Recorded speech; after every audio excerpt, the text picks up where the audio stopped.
welcome back to Still a Part of Us. I've got Scott here with us, and thank you, Scott, for coming and speaking with us. It was wonderful to hear about your son. Please tell us a little bit before we start about Benjamin.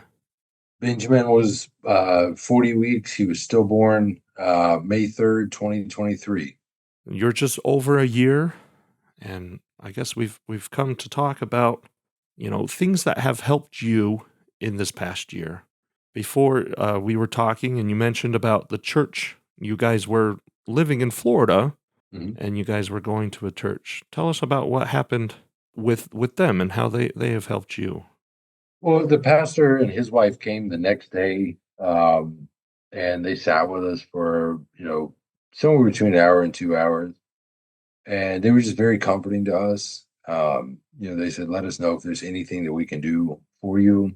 They asked if they could bring meals and just, how they could be there for us, which was a fantastic, just a comforting feeling.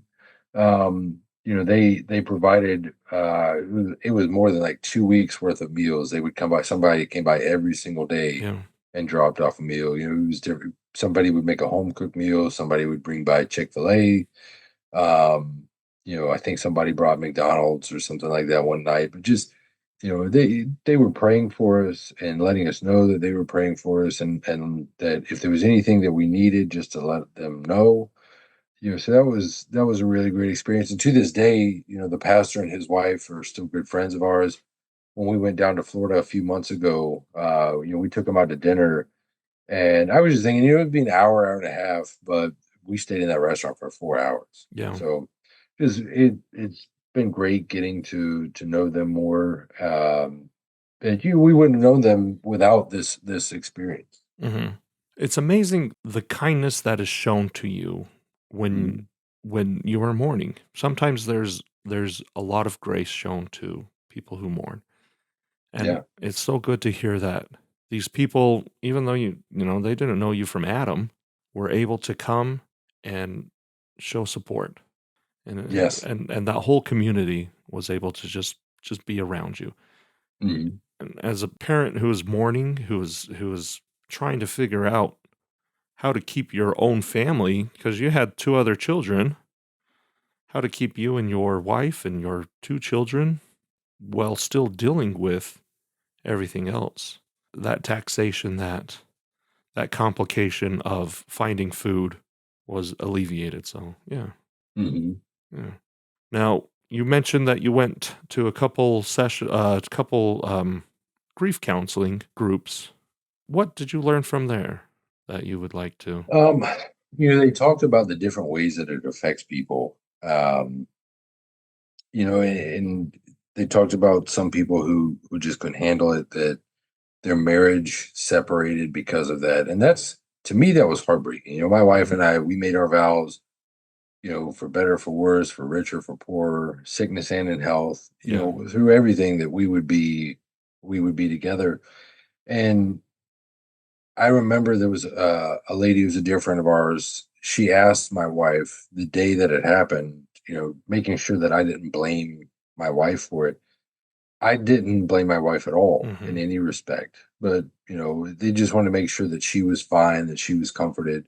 yeah, Um, and I guess the other thing was learning that how deeply this affects people and marriages. It was really sad to see, but instead of pulling apart, we kind of leaned into one another and hmm relied on one another for support.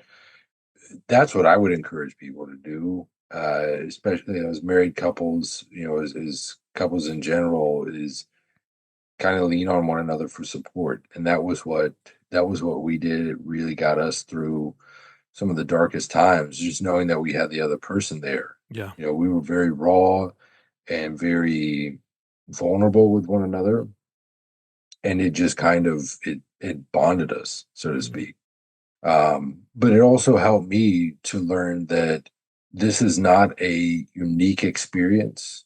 There were other people, even in that small community in Florida. By the time we started the therapy sessions, we were already in Colorado, yeah, but everybody else was in Florida. yeah, And they take it from like a 6 month to a year period. I think the cutoff was like 6 months. mm, But just to know that in that small window of time, in one city, there were other people who, who had gone through something just like this or something similar. Yeah. So just knowing that you're not alone in that experience, that death comes for everyone at some point, it just happened to your baby, you know, when you think it shouldn't have happened. Everything Yeah. happens for a reason when it's supposed to. But just knowing that, you're not alone in that experience was really a good realization from those group therapies. Yeah. One thing that I've learned from group therapy in that line is my grief is my it is very personal, but it is very universal. Grief, everybody experience grief, but my grief is my own. Hmm. And we can all help each other get through that grief. So, I remember the guy's name was Gary, and some of the people in there, they were people who had had miscarriages, mhm. and I remember thinking, like, they got no business being in here. They didn't. Their baby wasn't that far along, but it was something that he said that no grief is more intense, and it was just different, Yeah. and Yeah. there were people who still hoped and planned and expected just because they didn't get as far along in their Yeah. pregnancy, they still, they still planned on telling people, they still planned Mhm. on, having announcements and things like that. And it was just very, your experience is your own. And there's Yeah. nobody who can tell you your situation isn't as sad or It's isn't not as as, valid. traumatic. It is for you. Yeah. Yeah, quantifying grief, you can't really quantify grief. You can't say Yeah. if everybody experiences grief and it's personal to them, but universally everybody will. Is there anything else that has helped you that you have learned or learned to do?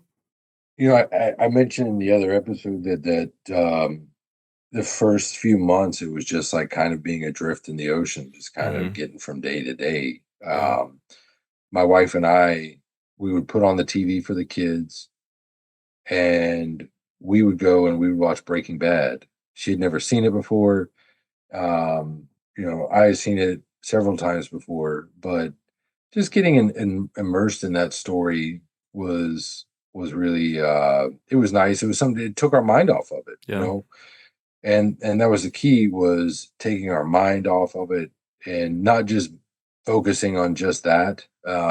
What I realized in the moment since then is that I have to think about it in small pockets. If I'm going to think about my son, I know that it's going to set the tone for the rest of the day. Mhm. I'm going to be back in those emotions where I was thinking, planning for him, planning to, imagining, romanticizing this idea of my son Yeah. as a person, rather than a construct. But I have to think about something positive after this, something I'm looking forward to, or something that's going well, Yeah. so that I can kind of put those emotions and those feelings back in that little bottle, so to speak, Yeah. and then kind of work through them and untangle them like knots, over Yeah. time. Over time. In one of our group sessions, somebody mentioned that grief is like, as you said, at first you're in the waves of a storm and they're just crashing down on you and pounding on you, but you're slowly making your way towards the shore. Hmm. And then once you get to the beach, you're still getting pounded by the waves. And then you slowly crawl up onto, where the beach is. And eventually you're able to look at all the grief just continuously pounding, but you're not part of it. And you can go out and you can stand in the grief when you choose to. Hmm. And you can extract yourself when you need to. And as you said, working out your grief like working out a knot in a rope. No matter how tight that knot is, if you Hmm. continuously work at it little bit by little bit, it will eventually become loose. So, Yeah. yeah, you got the Gordon. Is it the Gordon's knot, the Gordonian's knot, where it can never be untied or something? Grief is not that. So, Yeah. yeah. Well, thanks.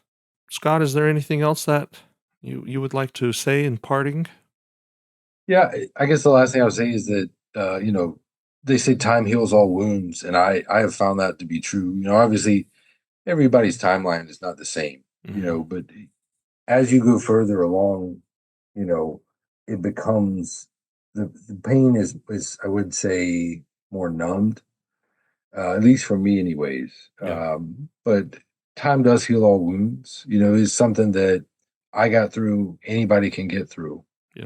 It's especially to the men out there. Men like to bottle things up, and I had heard that there were some who had turned to suicide, which is unfortunate. It's a permanent solution to a temporary problem.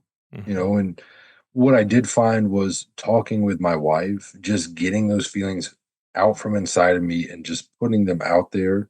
It helped not only to, I guess, manage them and to, I guess, conquer them, but also it Mhm. helped to bond with my wife.